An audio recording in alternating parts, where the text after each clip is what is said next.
Next question is from Cole Rowe.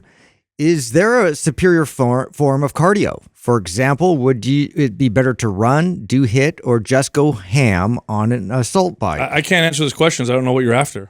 There are superior forms of cardio depending on the goals. Again, and the specificity. Yeah.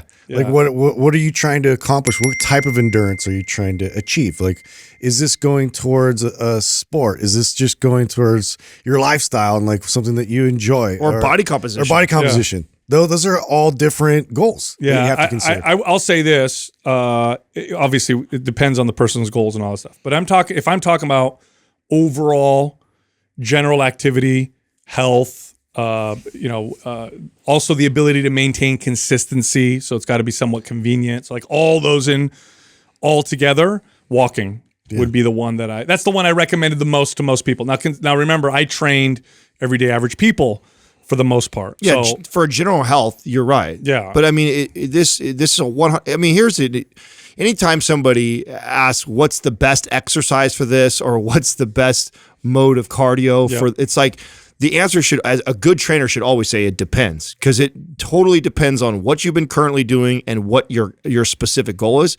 Because all the examples this person gives, the HIIT, the going ham on the assault or running, like all those things you could use for different goals. Yeah. Based off of what you're trying to, or based off of what you were currently doing. Yep. So you may have a goal, and I may say, like, let's say it's body composition.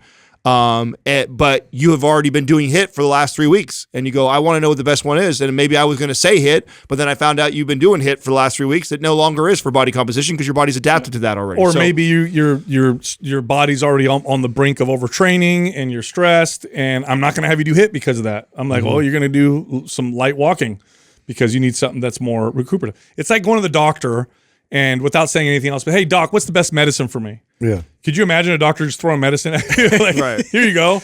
Try this, this will work for you. Like, how do you know, right? Yeah. You have to know what if it's all based off those things. The superior form for you is what's going to be the superior form for you and maybe not somebody else. I do find it helpful if people, well, I guess like what we like to talk about, and people think that we're against cardio for some reason, just because it's always addressing body fat composition. Yeah. And that's the go-to button for a lot of people to just all of a sudden, now I'm just going to increase cardiovascular work to be able to, affect my composition.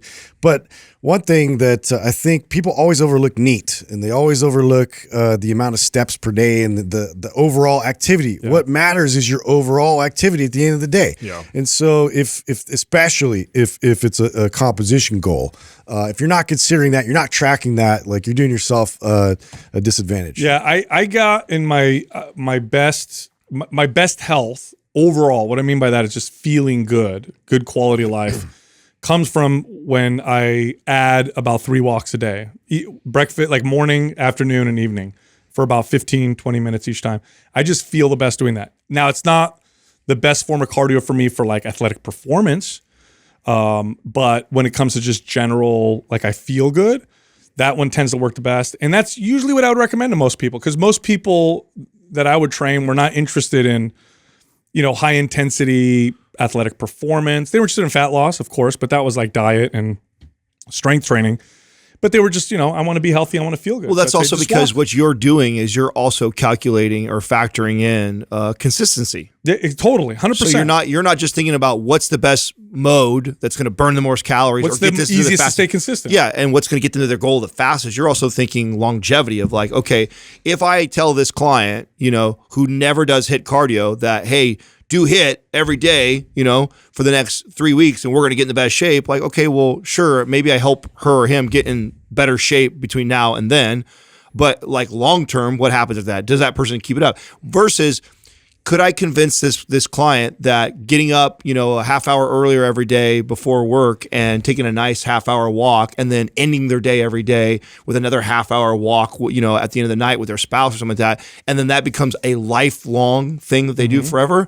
I'm doing such a better service to that person for body composition, for overall health, for everything by by convincing them to do that mode, even though again, this is why I always get on the whole, like when people love to tout studies, a 6-week study that you're going to lose. A 6-week study of comparing someone doing HIIT every day to somebody you get them to walk. Well, the HIIT one's going to show greater fat loss or better muscle performance, or you're going to see better, but you can't just stop there. You have to think about this over in a period of your life is longer than 6 weeks. Yeah. Like, you got to think about it this way, right? So like, you got to think beyond 6 weeks. This is forever.